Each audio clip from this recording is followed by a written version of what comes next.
So let me just report on the fuels and transportation breakout session.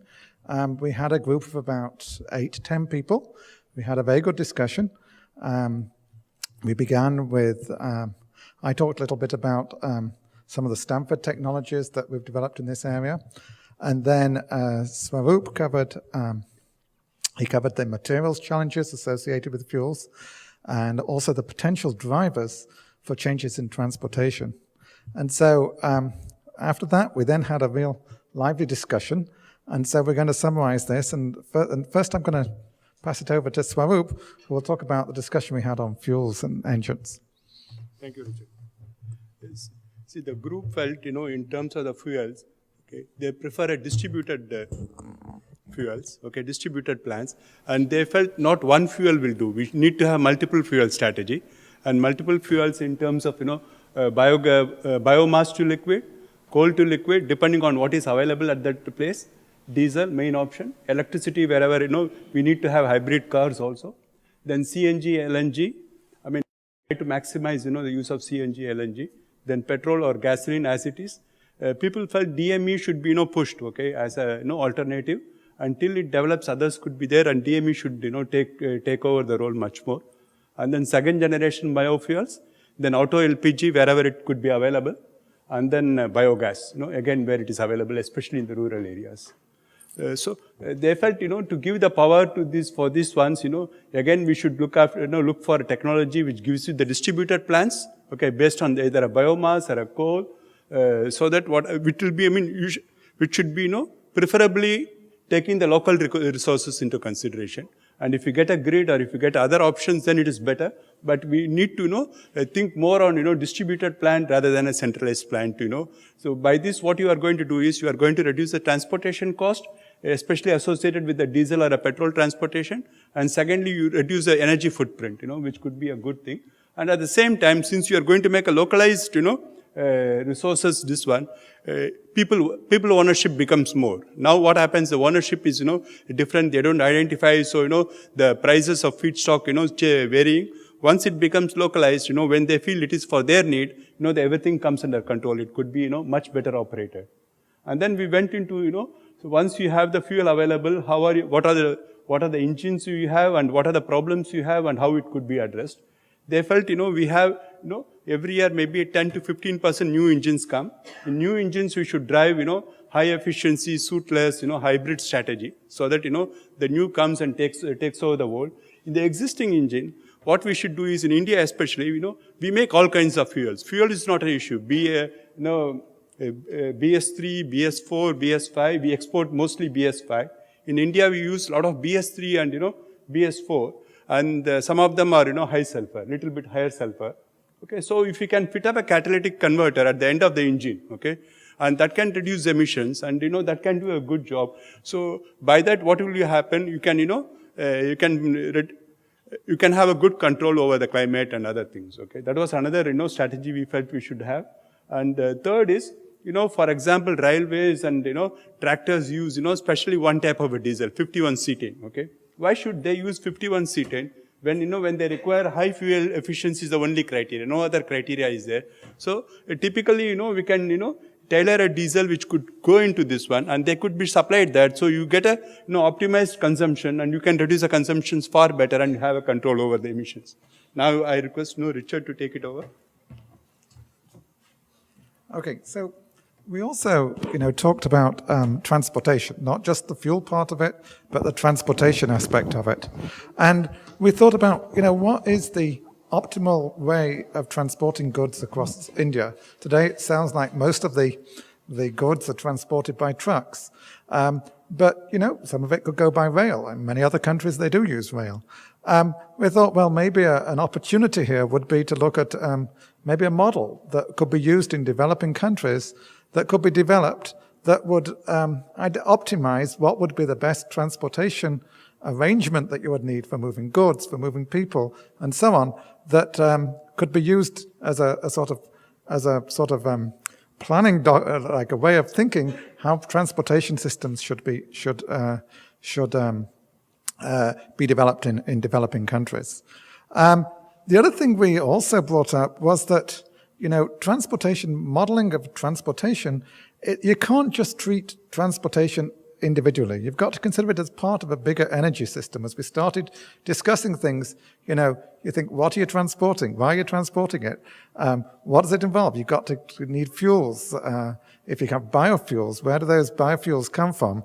How do you want them from centralized systems versus distributed systems? We don't want to transport them too much. So there was a lot of issues as you try and model transportation systems. You've got to think how they get integrated into other energy systems.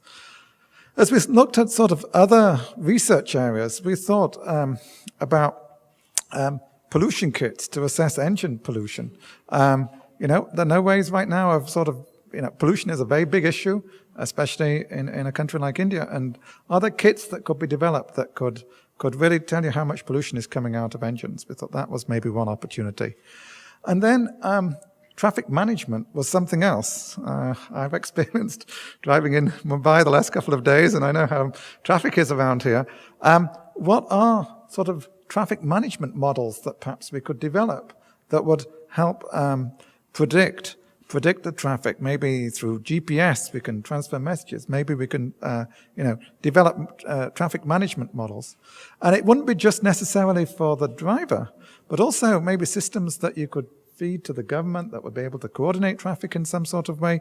We didn't really say exactly how it would work, but there could be opportunities in that area as well. So those are some of the opportunities that we identified on the transportation side. And so that sort of summarizes in a couple of slides what we discussed. I'll open it up for questions, but maybe, Swaroop, do you want to say anything? Oh, that's it? Okay, so we'll open it up for questions. Would you? Actually, a couple of comments. On the transportation, I always wondered, we have so many existing internal combustion engine cars. And the autos always talk about new hybrids of different variety of hybridization. I mean, could we not develop a kit that actually hybridizes existing fleet? Then you can have a much bigger impact. And I just wonder why has that not been done? And could that be an area and opportunity, both business and technology-wise? We had a good discussion about that, actually. In our panel, we had a discussion about whether we should be, cars in a place like India last for decades. And so there are new cars coming along and we can come up with new technologies, but another option is to retrofit existing vehicles. And so absolutely, that was one of the ideas that we came up with. But I don't think it's just for India, it's for the whole world. I mean, there are, So in India, actually, the most of the taxis now, they are fitted with CNG as well as petrol option. I'm talking about hybridization with electricity. Because I think if you think about, in the Indian context, the driver really doesn't need the 400-mile tank full like in the US. The distances are much shorter for commute. And so some of the transportation modes which are not applicable in other parts of the world, maybe, because our cars are much lighter, they're not as heavier. They're not like assault vehicles we see in other parts. They're nano cars. And maybe there are other technologies which are actually amenable for these kinds of things. And I think in terms of electrical hybridization of internal combustion engine, not just alternate LPG or CNG. On the fuel side, I have a comment because this is really driven by the autos, and autos are trying to do a common fuel standard for the world. I mean, they have been somehow got this idea that if you have a common fuel standard for the world, then their problem is solved. And the problem is, the weather in different parts of the countries and worlds are different. And I never understood why India would adopt Euro 4 standards or whatever. It doesn't make sense at all. I mean, for diesel, for instance, the T95 point could be much higher. It's not as cold a country, don't have a freezing point and those kinds of issues. That actually opens up a whole variety of opportunities in terms of availability of fuels. And I think there's something probably the auto oil has to work together to figure this out. But these are the kinds of issues which are not technology probably, or more policy. But I think the technology issue could be that you actually, since you talked about fuel which are fit for purpose for a given transportation mode, even for a given fuel, you could more harmonize the standards which are driven more by fuel efficiency in an overall context. So. That's yeah. And by the way, the sulfur, I mean, I thought yesterday I heard more Sulfur sulfur you is put good- out good has a good asset, effect on climate change. So, Reducing the temperature. Yeah. Ashok, you want to say something? Ashok, you want to say just repeat. Okay. Ashok would, yeah, he's our expert on the fuel and he's working along with the. I government. think, Ajit, you said a very valid point, but then what had happened when Dr. Mashelkar wrote the auto fuel policy, we were under tremendous pressure by the Supreme Court of India. And unfortunately, at that time, the only norms that we had was European norms. So I have no hesitation in saying it was just copied. Yeah. With minor tinkering here or there. Now the next committee, which is Professor Soumitra Chaudhary, Member Planning Commission, and this time we are a little more blessed with data. We have source apportionment data, and we can probably look at the experience of Japanese. You rightly said, in Japan, nobody looks at, there is consensus that sulfur needs to be lowered in fuels. But you need not have the distillation T95, as you rightly said. It will go in the heavy fuel oil pool. So there has to be India-centric, or developing countries have to look at what's good for their country and optimize accordingly. Yeah? One question here and then one back here. one of the fastest selling item in rural India are the two-wheelers besides the mobile phones. Two-wheelers, if you look at them, 90% of the time they are just standing. If there can be a hybrid two-wheeler developed, they can not only run, but they can also produce power. And most of these people who are in the huts, they have two-wheelers. How they got it, it's a long story. And that can produce a lot of power for producing electricity for a lot of things. So hybridization of two-wheeler is an extremely important thing, because not only that, it will also improve the fuel efficiency of the two-wheelers, which on the poor roads and etc. can. Yeah, that's a very innovative idea, in fact, they use that kind of an engine. If you see some of the villages, they have a tricycle in which they fit this and then they transport the local transport, especially if you go into Gujarat and Maharashtra interior, you'll find that kind of, they call it as a fatfati, okay? Just, bullet engine, which is there, you pull it out and then it runs on that. But producing a hybrid is not an easy task in a small space. So that's something which is really a game-changing technology. Over here.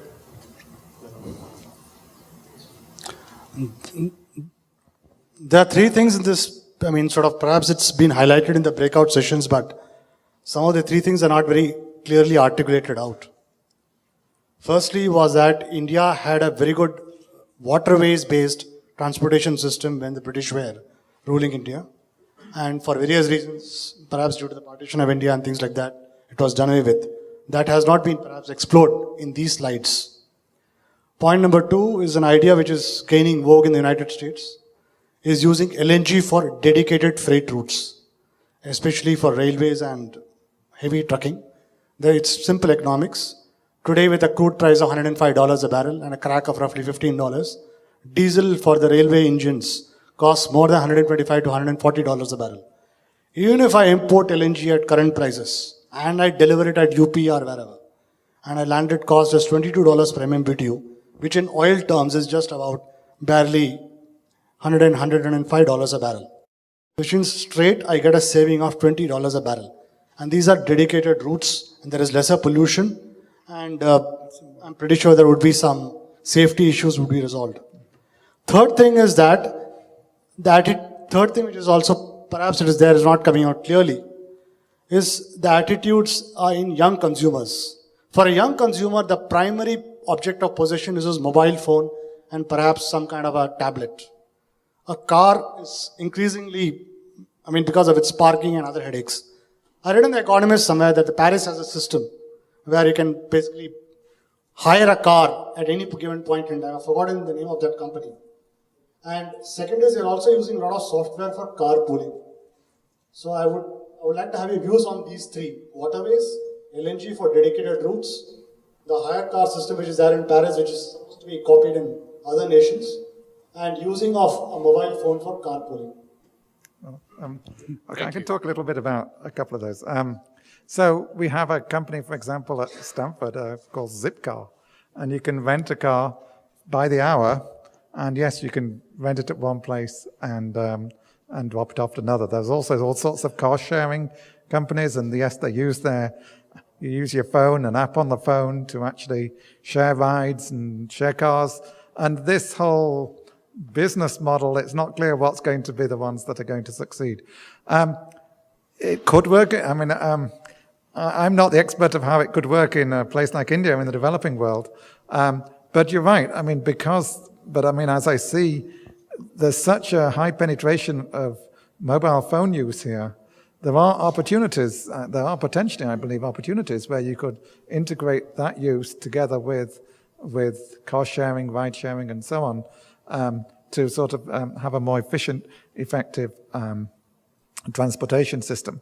I think sort of when we talked about traffic management models, that would fall into that sort of category. So, but I think it's well worth exploring. Sorry, Okay. I just One more question. Hi, my name is PJ Tay. I'm from the Singapore Economic Development Board. I just had two quick comments. The first one is addressing Ajit's question about a hybrid kit. If I'm not wrong, KPIT Cummins in Pune actually has produced a kit to actually hybridize existing cars. So that could be something to explore. The second point is on the traffic management models. I'm actually based here in Mumbai, and I have been stuck in Mumbai traffic enough to realize that a large part of the problem actually, while Mumbai traffic is a self-regulating complex system for the most part, there are times when at traffic junctions when the traffic lights fail that you will have all four directions coming in at the same time. So just to share an anecdote, I was talking to my driver who was a former driving instructor here. I asked him, do you have things like right of way and all this? And he said, yeah, technically, yes. But in practice, it doesn't happen that way. So it could be a case of education or re-education of existing drivers on Mumbai's roads that might actually just solve a lot of the problems straight away, in addition to the other technical things that you propose. Yeah, just my 2 points. Just a comment. Okay. There is a report on waterways where a scientific advisory committee to the Prime Minister, when Rajiv Gandhi was the Prime Minister, that report exists. So, wanted I can maybe get it for you. Okay. Thank you. Excellent job.